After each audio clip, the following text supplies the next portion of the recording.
اللہ رب محمد صلی اللہ علیہ وسلم نحن عباد محمد صلی اللہ علیہ وسلم اللہم رب اشرح لی صدری ویسر لی امری واحلل عقدۃ من لسانی یفقہوا قولی۔ بسم اللہ الرحمن الرحیم۔ فصل فی کیفیت ترکیب الصلاۃ اذا اراد الرجل الدخول فی الصلاۃ اخرج کفیہ من کمیہ ثم رفعہما حذاء اذنیہ ثم کبر بلا مد ناویہ۔ یہ فصل نماز پڑھنے کے طریقے کے بیان میں ہے۔ یہ نماز پڑھنے کے طریقے کے بیان میں ہے۔ کیفیت کا مطلب طریقہ، ترکیب بالصلاۃ نماز کا طریقہ۔ یہ فصل نماز کے طریقے کے بارے میں۔ اذا اراد الرجل الدخول فی الصلاۃ، جب آدمی نماز میں داخل ہونے کا ارادہ کرے، داخل ہونے کا ارادہ کرے مطلب نماز شروع کرنے کا ارادہ کرے۔ جب کوئی شخص نماز پڑھنے کا، شروع کرنے کا ارادہ کرے، اخرجا نکالے، کفیہ، کف کا معنی ہتھیلی، یہاں کفینے تھا، تثنیہ کا صیغہ ہے، کف کی اضافت نون کی طرف، ہا کی طرف ہے، یعنی کفی مضاف، ہاں مضاف الیہ، اضافت کی وقت تثنیہ کا اور جمع کا نون گر جاتا ہے، تو کفی ہی نکالے اپنے دونوں ہتھیلی کو، من کمیہ، اپنے دونوں آستین سے۔ تو کیا کرے؟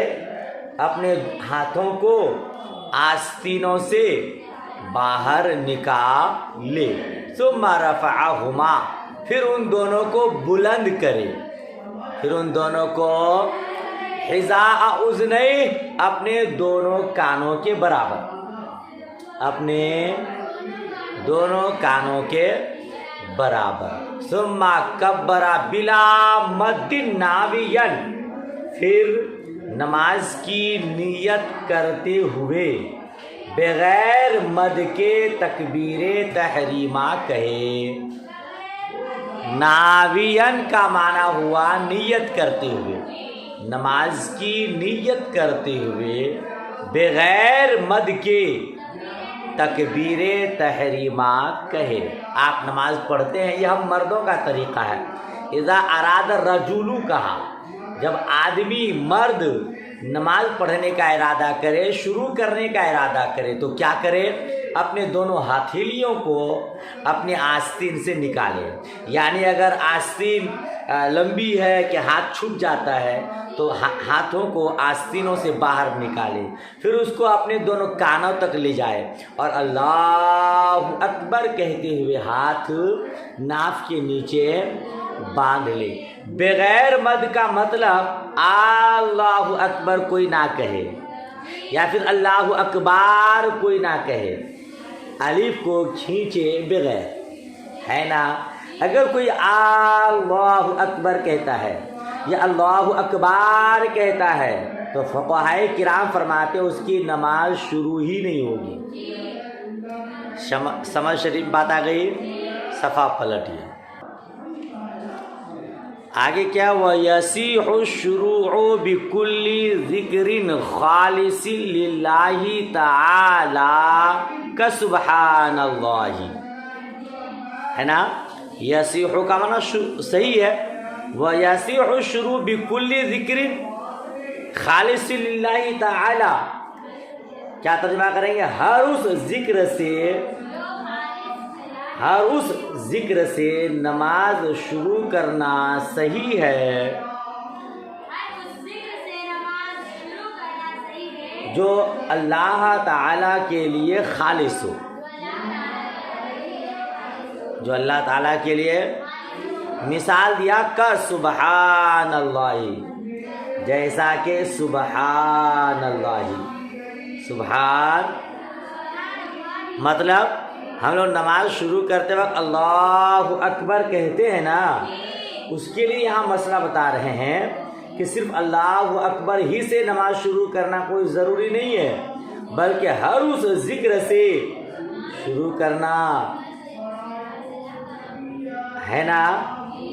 اچھا، یہاں تو یہ مسئلہ ہے، لیکن اس سے پہلے آپ پڑھ چکے ہیں نماز کے واجبات میں کہ لفظ اللہ اکبر سے نماز شروع کرنا واجب ہے، اللہ اکبر سے واجب ہے، لہذا کسی اور سے اگر آپ شروع کریں گے تو مکروہ تحریمی ہوگی، مکروہ۔ تو مطلب یہ ہوا کہ اس مسئلہ پر فتویٰ نہیں ہے۔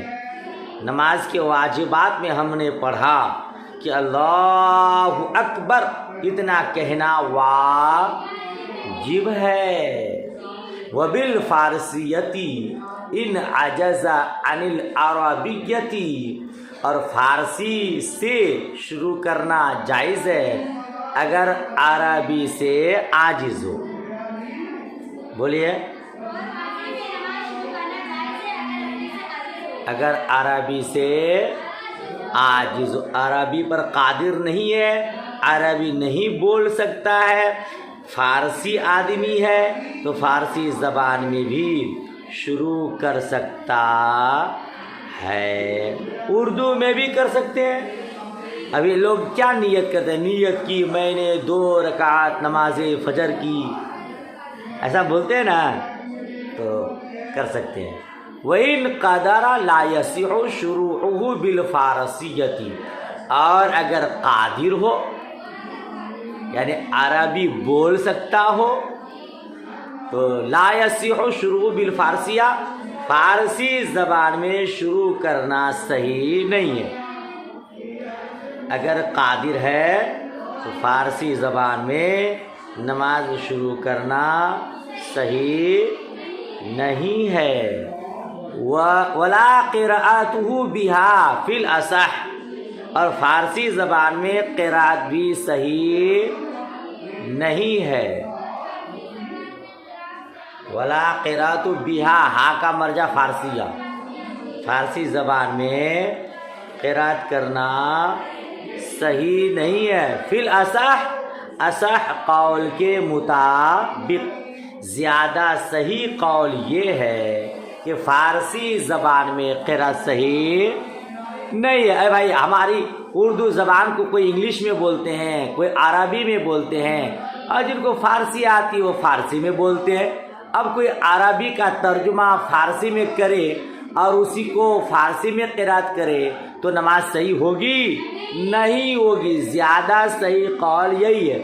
زیادہ صحیح قول کا مطلب یہ ہوا کہ اس کے علاوہ بھی کوئی قول ہے نا، مگر وہ زیادہ صحیح امام اعظم ابو حنیفہ رحمۃ اللہ تعالی علیہ کے نزدیک بلا عذر دوسری زبان میں قرات کرنا یا نماز شروع کرنا مکروہ تحریمی ہے۔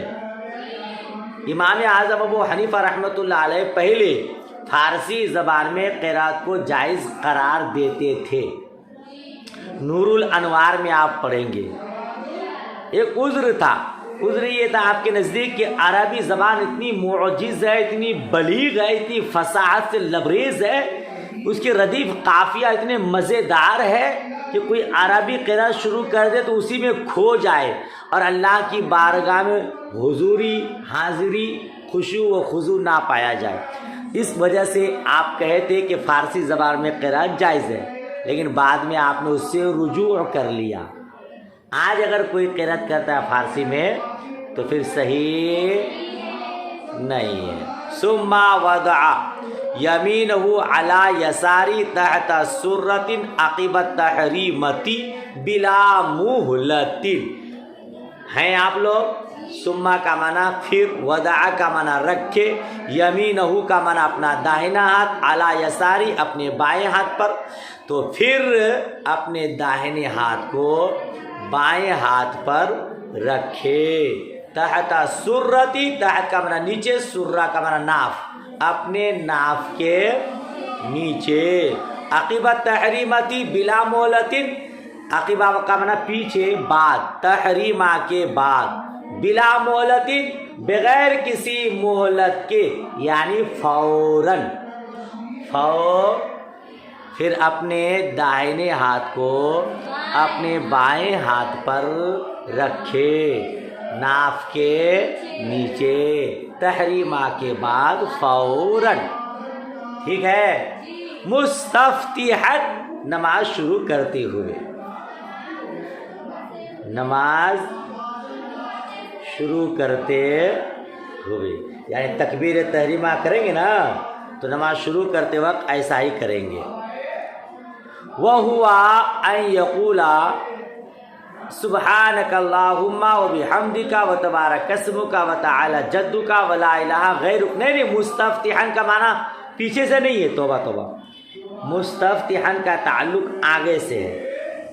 مستفتحن کا معنی ثنا پڑھے, مستفتحن کا معنی اور ثنا پڑھے.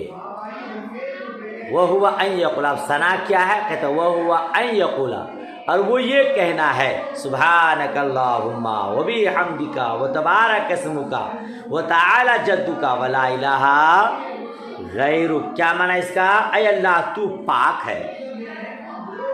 سبحانک اللہم, اے اللہ تو پاک ہے. وبحمدک, ہم تیری حمد بیان کرتے ہیں. وبحمدک, تیرے ہی لیے حمد ہے. وتبارک اسمک, تیرا نام برکت والا ہے. وتعالی جدک, تیری شان بہت بلند ہے. اور تیری شان ولا الہ غیرک, تیرے سوا کوئی معبود نہیں ہے. ٹھیک ہے. وَيَسْتَفْتِحُ كُلَّ مُصَلٍّ, وَيَسْتَفْتِحُ كُلُّ مُصَلٍّ ثُمَّ يَتَعَوَّذُ سِرًّا لِلْقِرَاءَةِ.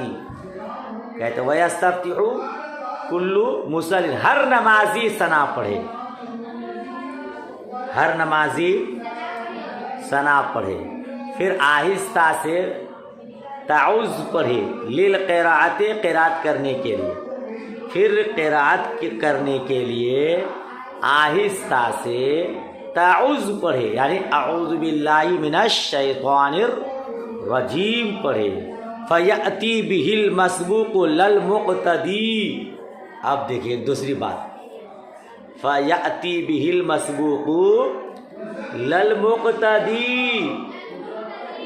اعوذ باللہ کو مسبوق پڑھے, مقتدی نہ پڑھے. اعوذ باللہ من الشیطان الرجیم کون پڑھے؟ مسبوق پڑھے. مقتدی, جماعت کے ساتھ نماز ہو رہی ہے تو مقتدی کو قرات نہیں کرنا ہے نا. ہم حنفی المسلک ہیں, ہمارے یہاں امام صاحب کی قرات مقتدی کی قرات ہے, اور اعوذ باللہ قرات کرنے کے لیے پڑھا جاتا ہے. اب مقتدی کو قرات کرنا ہی نہیں ہے تو وہ اعوذ باللہ بھی نہیں پڑھے گا. لیکن مسبوق, مسبوق اس نمازی کو کہتے ہیں جس کی ایک دو رکعت, کچھ رکعتیں چھوٹ گئی, تو جب وہ اپنی بقیہ رکعت پڑھنے کے لیے اٹھے گا تو اعوذ باللہ من الشیطان الرجیم بسم اللہ الرحمن الرحیم الحمدللہ رب العالمین, پہلی مرتبہ اعوذ باللہ پڑھے گا. ٹھیک ہے. وَيُؤَخِّرُ عَنْ تَكْبِيرَاتِ الْعِيدَيْنِ, اور ثنا کو عیدین کی تکبیرات سے مؤخر کرے. ثنا کو کہ تعوذ کو, تعوذ کی بات چل رہی نا, اعوذ باللہ من الشیطان الرجیم کی بات چل رہی ہے. اعوذ باللہ من الشیطان الرجیم کو تکبیرات عیدین سے مؤخر کرے. عیدین میں پہلے ثنا پڑھ لیتے امام صاحب، پھر تکبیر زوائد کہتے ہیں 3، پھر اس کے بعد اعوذ باللہ من الشیطان الرجیم، بسم اللہ الرحمن الرحیم، الحمدللہ رب العالمین. ثم یسمی سرا و یسمی فی کل رکعت، پھر آہستہ سے بسم اللہ پڑھے، پھر آہستہ سے و یسمی فی کل رکعت قبل الفاتحہ فقط، اور ہر رکعت میں سورہ فاتحہ سے پہلے صرف بسم اللہ پڑھے. یہ ہر رکعت میں سورہ فاتحہ سے پہلے بسم اللہ الرحمن الرحیم پڑھے، فقط صرف، یعنی اعوذ باللہ نہیں پڑھنا ہے. اب ہر رکعت کے شروع میں صرف بسم اللہ پڑھنا ہے. سورہ فاتحہ سے پہلے بھی بسم اللہ پڑھنا ہے. سورہ فاتحہ کے بعد جب کوئی سورت ملائیں گے اس کے شروع میں بسم اللہ ہے تو اس میں بھی بسم اللہ آہستہ سے پڑھنا ہے.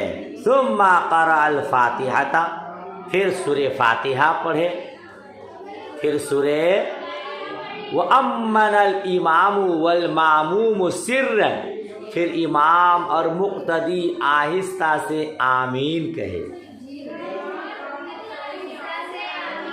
پھر امام اور مقتدی آہستہ سے آمین کہے. ہمارے یہاں غیروں کے یہاں آواز سے کہتے ہیں آمین، مگر ہمارے یہاں کیا کرنا ہے؟ آہستہ سے. ثم قرأ سورة او 3 آیات، پھر کوئی سورت پڑھے یا 3 آیات پڑھے. مسئلہ پہلے سے آپ جانتے ہیں کہ سورہ فاتحہ کے بعد سورت ملانا واجب ہے.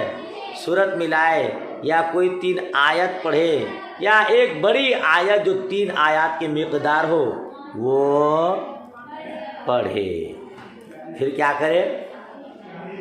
ثم کبر راکعا مطمئنا مسویا رأسہ بعجزہ آخذا رکبتیہ بیدیہ مفرجا اصابعہ. یہی ہے نا. پھر کیا کرے؟ یہ پھر رکوع کے لیے تکبیر کہے. ثم کبر راکعا، پھر رکوع کے لیے تکبیر کہے، یعنی اللہ اکبر. اطمینان سے رکوع کرے. مطمئنن کا مطلب اطمینان سے رکوع کرے. مسویا رأسہ بعجزہ، اپنے سر کو پیٹھ کے برابر رکھے. اپنے سر کو اپنے پیٹھ کے سے برابر. آخذا رکبتیہ بیدیہ، اپنے دونوں ہاتھوں سے اپنے دونوں گھٹنے کو پکڑے. اپنے دونوں ہاتھوں سے، ہاں سیدھا ترجمہ بھی کر سکتے، ہاتھوں سے گھٹنوں کو پکڑے. مفرجا اصابعہ، اور اپنی انگلیوں کو کشادہ رکھے. انگلیوں کو. وسبح فی 3، اور اس میں 3 مرتبہ تسبیح پڑھے. اس میں 3 مرتبہ.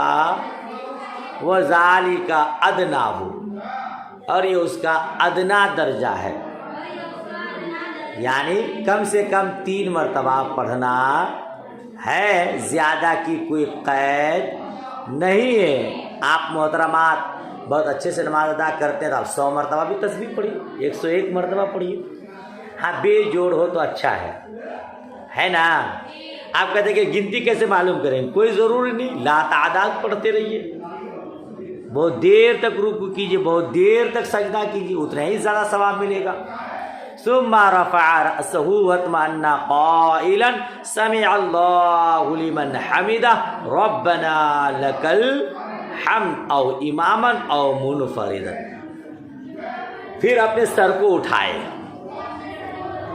پھر اپنے سر کو رکوع میں تسبیح پڑھ لیے، 3 مرتبہ سبحان ربی العظیم کہہ لیے، اب کیا کرے، اپنے سر کو اٹھا لے، پھر اطمینان سے کھڑے ہوتے ہوئے کہے سمع اللہ لمن حمدہ۔ کیا معنی ہے اس کا؟ اللہ نے سنا جس کے لیے حمد ہے۔ ربنا لک الحمد، اے اللہ تیرے لیے ہی حمد ہے، اے اللہ تیرے لیے ہی، اور اماماً اور منفرداً، چاہے وہ امام ہو یا منفرد ہو، امام ہو یا اکیلا ہو۔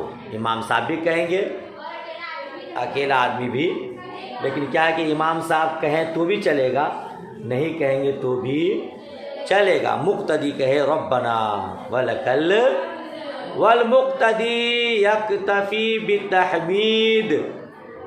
یہیں سے رہنے دے، کیا سبق یہیں سے رہنے دیں؟ چلیے اگلا سبق کل پڑھیں گے انشاءاللہ۔ دعائے خیر میں یاد۔ اللہ حافظ، خدا حافظ۔